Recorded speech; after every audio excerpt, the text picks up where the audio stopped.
Les Nécrons sont des horreurs non vivantes issues d'un âge si ancien que même les mythes de la galaxie peinent à en conserver la trace. Leurs nobles, conscients de l'effroi qu'ils inspirent, se complaisent dans l'idée d'être perçus comme des cauchemars surgis des temps préhistoriques de l'univers. Ils méprisent les jeunes espèces et civilisations éphémères qu'ils jugent indignes de leur attention. Pourtant, malgré leur orgueil glacé et leur corps d'acier immortel, les Nécrons ne sont pas exempts de peur. Les dynasties Nécrons ont leur monstre, et son nom est Amentar.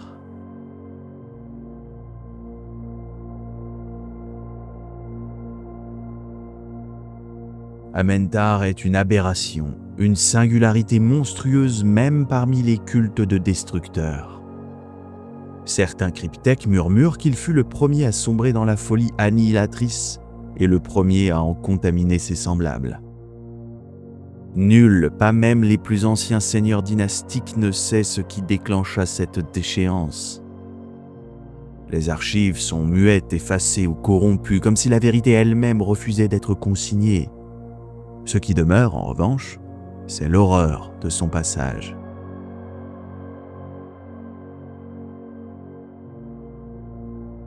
Connu sous le titre de Nécrosaure, Amentar représente plus qu'un destructeur. Il est un vecteur de psychose meurtrière, un nexus de violence pure qui submerge même les protocoles les plus profondément ancrés dans les matrices nécrontyres. Là où il apparaît, la folie se déchaîne dans les cortex des autres Nécrons, s'embrasant comme une tempête de données corrompues, se propageant avec la rapidité d'une peste algorithmique. Serviteurs canoptèques, légions guerrières, nobles de sang ancien, nul n'est totalement immunisé. Même les programmes maîtres pseudo-omniscients des complexes funéraires ressentent l'attraction malsaine de l'aura d'Amentar, leur calcul altéré par un désir de destruction absolue. Ceux qui ne succombent pas immédiatement à cette démence sont rarement épargnés. Beaucoup sont brisés, puis remodelés de force en destructeurs, corps et esprits reconfigurés par des cryptèques déjà asservis à la malédiction d'Amentar, dont la loyauté fanatique dépasse toute allégeance dynastique. Ces artisans de l'horreur voient en lui non pas une abomination, mais la révélation, l'expression ultime de la finalité Nécron, l'éradication totale de toute forme de vie. Il existe même des Nécrons qui choisissent délibérément de s'aligner avec Amentar. Certains le font par une peur viscérale préférant la soumission à une annihilation certaine. D'autres y voient une opportunité, espérant tirer pouvoir ou influence du sillage de carnage qu'il laisse derrière lui.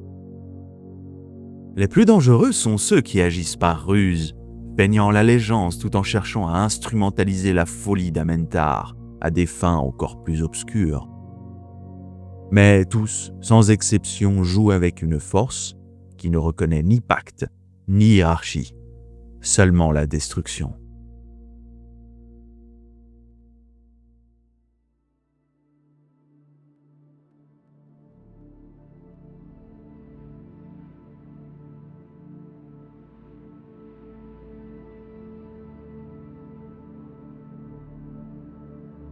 Le nom d'Amentar est connu de toutes les dynasties. Il circule dans les cryptes de données scellées, dans les archives interdites et dans les protocoles de mise en quarantaine mémorielle. Pour certains, il est synonyme d'une culpabilité indicible, le rappel d'une faute ancienne et d'une trahison si abjecte qu'elle ne saurait être nommée sans risquer l'effacement pur et simple. Pour d'autres, son nom est devenu au fil des âges l'incarnation même de la corruption surnaturelle, une violation profane des codes dynastiques, une aberration capable de menacer l'existence même de l'ordre Nécron. Pour une espèce qui se proclame immortelle, une telle perspective pourrait sembler dérisoire. Et pour nombre de nobles retranchés derrière leur orgueil et leur légion endormie, Amentar n'est rien de plus qu'une légende utile, un mythe dissuasif destiné à maintenir la discipline et la peur. Pourtant, l'existence d'Amentar est bien réelle, et sa trace est mesurable, quantifiable et indéniable.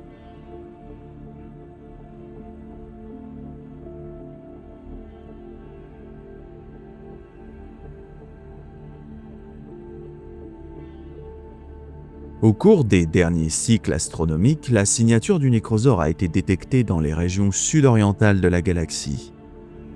Là, ces légions, autrefois issues de dynasties disparates, désormais dépouillées de toute identité autre que leur dévotion à Amentar, ont convergé vers la région que l'Impérium de l'Humanité nomme Ultramar.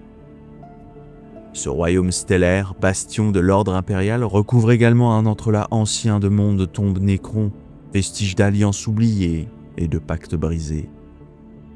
L'avance d'Amentar y prit l'allure d'une marée inexorable, chaque victoire nourrissant la suivante. Le roi silencieux et le triarcat, cependant, n'ont jusqu'à présent pas engagé leurs forces contre cette menace. Leur attention est accaparée par des conflits d'une ampleur colossale. La guerre dans le secteur Néphilim aux implications existentielles pour l'avenir de l'espèce Nécron, et les tensions croissantes qui dégénèrent en une guerre civile larvée avec la puissante dynastie Sotek. Tant que l'attention d'Amentar demeure focalisée sur le royaume d'Ultramar, le triarcat ne voit aucun intérêt à ouvrir un nouveau front. Pas contre une entité dont la destruction exigerait des sacrifices que peu sont prêts à consentir. Certaines dynasties mineures, prises dans la trajectoire de cette croisade de destruction, ont tenté de résister. Leurs seigneurs ont mobilisé leurs légions, invoqué des protocoles d'urgence et scellé des alliances de circonstances. Ces efforts se sont révélés pour la plupart tragiquement insuffisants. Les résistances ont été brisées, les cours dynastiques dissoutes et leur monde nécropole absorbé dans la masse informe des armées du nécrosaure. Là où Amentar passe, les dynasties ne meurent pas toujours, mais elles cessent d'exister en tant que telles.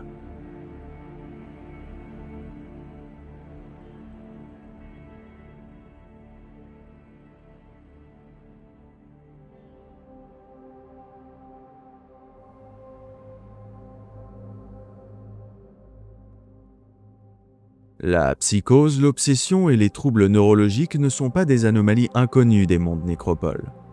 Ils constituent, au contraire, des séquelles presque attendues du long sommeil des nécrons, des fractures de l'esprit engendrées par des millénaires de stase imparfaite.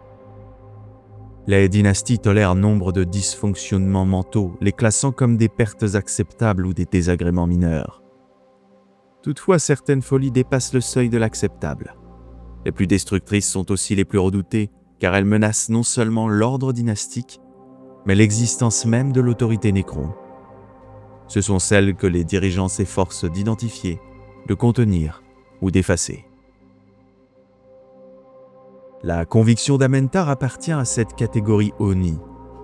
Pour la majorité des nécrons, sa doctrine est répugnante, dénuée de toute la froide rationalité et de l'esthétique austère que ses adeptes prétendent y voir. Les dynasties condamnent son culte apparent des échardes du nyctophore et dénoncent son obsession d'éradiquer toute forme de vie. Une finalité qui, bien que parfois utile sur le plan stratégique, est jugée indigne, simpliste et dangereusement absolue. Pourtant, dans chaque tombeau, certains entendent l'appel du nécrosaure. D'autres, plus prudents ou plus calculateurs, se dissimulent dans des dimensions parallèles, attendant que la croisade d'extermination d'Amentar ouvre la voie à une récolte abondante de chair humaine et de champs de bataille saturés de morts. Parmi toutes les formes de démence ayant affligé les nécrons, la folie meurtrière des cultes du destructeur s'est révélée la plus pernicieuse et la plus répandue. Les destructeurs sont des agents dérangés de l'anéantissement, dont l'existence entière est vouée à l'effacement total de la vie. Toute créature organique est leur ennemi, toute forme de vitalité leur proie légitime. Ils ne poursuivent ni pouvoir, ni gloire, ni survie. Seulement la destruction élevée au rang de vérité ultime. Les nobles emploient ces entités comme troupes de choc, reconnaissant leur efficacité terrifiante, mais ne leur accordant aucune confiance. Beaucoup craignent que la folie des destructeurs soit contagieuse, bien qu'aucun cryptèque, aussi ancien ou savant soit-il, n'ait jamais réussi à l'isoler ni à en déterminer l'origine exacte. Une autre question hante les cours dynastiques. Vers quoi se tournera un destructeur lorsque toute vie organique aura été éradiquée? Cette interrogation reste sans réponse et peu ose en explorer les implications. La folie des destructeurs ne se limite pas à une violence aveugle. Tous leurs désirs, toutes leurs ambitions sont subordonnés à leur objectif d'extermination. À mesure que la démence progresse, ils exigent des adaptations toujours plus extrêmes. Les jambes sont remplacées par des plateformes répulseurs ou des bobines serpentines. Les bras se transforment en armes intégrées, en griffes monodigitales ou en lames hyperphasiques. Même leurs circuits neuronaux sont altérés afin d'accroître leur temps de réaction au prix de l'effacement des dernières émotions résiduelles et des vestiges d'identité. Au premier stade, cette folie est indétectable. Les nécrons dotés d'une conscience individuelle peuvent solliciter des augmentations auprès des cryptèques, perçues comme de simples optimisations fonctionnelles. Les castes inférieures, quant à elles, se voient souvent imposer ces modifications, en particulier par des nobles déjà corrompus. Ce n'est qu'à mesure que les altérations s'accumulent que la folie se manifeste ouvertement. Les seigneurs suprêmes et les cryptèques ignorent encore si cette démence est déclenchée par l'augmentation elle-même, si elle s'insinue bien plus tôt dans l'esprit, ou si elle provient d'une cause plus ancienne et plus insidieuse.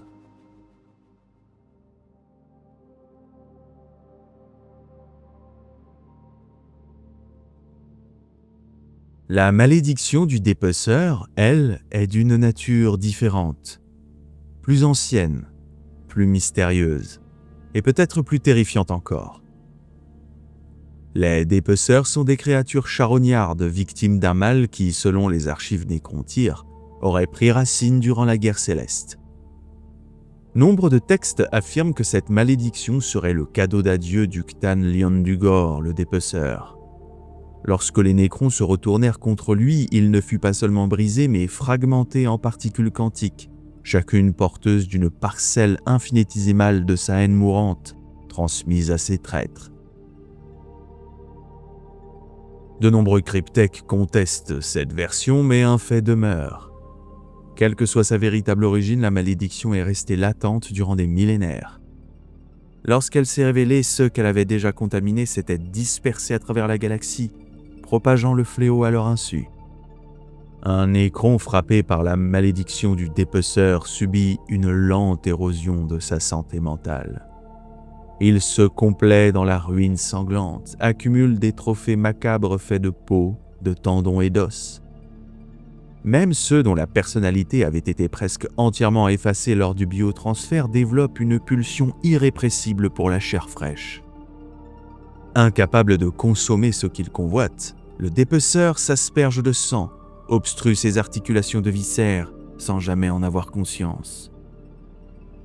Des mutations physiques s'ensuivent, transformant son exosquelette en une abomination voûtée et griffue. Finalement, l'entité disparaît, attirée par un instinct inconnu vers une dimension parallèle hors de portée des autres. Si tel avait été leur destin définitif, les nobles auraient volontiers effacé jusqu'au souvenir des dépeceurs. Mais ces créatures possèdent une capacité inquiétante à revenir dans l'espace réel, surgissant en meute sur les champs de bataille saturés de morts. Les cryptèques ont consacré des existences entières à tenter de comprendre cette malédiction. Tous ont échoué, certains y ont perdu la raison, et quelques-uns, dans une ironie sinistre, ont fini par s'infliger à eux-mêmes les mutilations rituelles des dépeceurs. Au sein de cette folie endémique, Amentar ne peut être réduit à une anomalie isolée, il est le catalyseur. Là où les autres formes de démence se développent lentement de manière diffuse, le nécrosaure les accélère, les fédère et les oriente vers une finalité unique. Il n'a pas créé la folie nécron, il lui a donné un centre de gravité, et c'est précisément pour cela que les dynasties le craignent plus que toute autre aberration.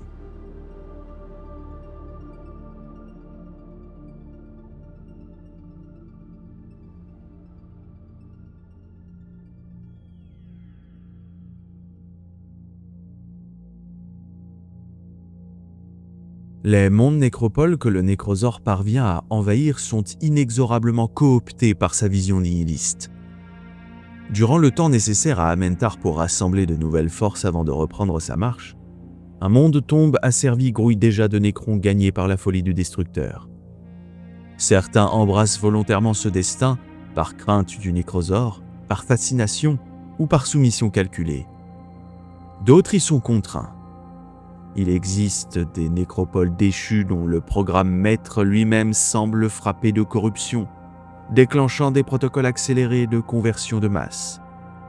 Les habitants réticents, qu'ils reposent encore dans leur crypte de stase ou qu'ils aient déjà été réveillés, sont alors remodelés sans distinction. La folie destructrice ne se limite pas à ces nécrons altérés. Sous l'affluence d'Amentar, des cohortes entières de guerriers et d'immortels se ruent sur les ennemis les plus proches dans une frénésie incontrôlée, abandonnant toute discipline martiale. Nombre d'entre eux délaissent leurs armes à distance pour massacrer leurs adversaires à coups de hache, de massue ou de membres métalliques, comme si la proximité de la mise à mort répondait à un impératif plus profond que l'efficacité tactique. Même les machines de guerre du nécrosaure semblent affectées par cette corruption. Leurs équipages, ignorant des codes dynastiques et des doctrines établies, se lancent dans des charges sanglantes, déversant des salves aveugles et continuent au cœur des lignes ennemies, indifférents à toute notion de préservation ou de contrôle. Une part considérable de la Légion maudite d'Amentar est également constituée de meutes de dépeceurs avides de chair humaine. Les forces du nécrosaure provoquent une telle accumulation de morts que ces goules mécaniques sont attirées en des concentrations rarement observées. Elles émergent de leur dimension charnelle comme des charognards attirés par un festin sans fin, traquant avec une ferveur frénétique ceux qui tentent de fuir les destructeurs. Dans certains cas, les stratèges, encore relativement fonctionnels au service d'Amentar, sont parvenus à intégrer ces meutes de dépeceurs dans leur protocole d'invasion. Une prouesse que peu de nobles nécrons pourraient même concevoir. Le nécrosaure est allé plus loin encore. Il a ordonné des massacres d'une brutalité délibérée sur des mondes ne possédant aucune nécropole à conquérir. Ces atrocités n'avaient qu'un seul but, attirer les dépeceurs dans sa sphère d'influence. Là où les autres dynasties s'efforcent de les éradiquer ou de les contenir, Amentar les rassemble, les canalise et les pousse en avant. Il les mène vers sa prochaine zone de guerre comme un troupeau de bétail sacrificiel, dégoulinant de sang et voué à une utilité aussi abjecte qu'efficace.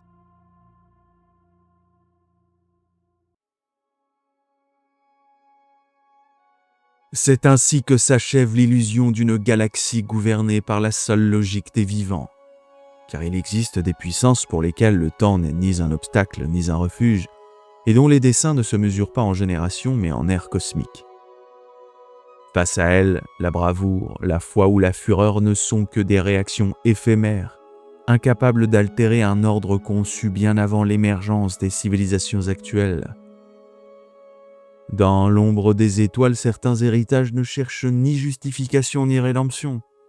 Ils persistent, immuables, indifférents aux cris des empires mourants. Et lorsque ces forces se manifestent, ce n'est pas pour conquérir au sens où l'entendent les races mortelles, mais pour rappeler une vérité plus ancienne encore que la guerre elle-même. La galaxie n'appartient pas à ceux qui y vivent, mais à ceux qui ont la patience d'attendre qu'elle leur revienne.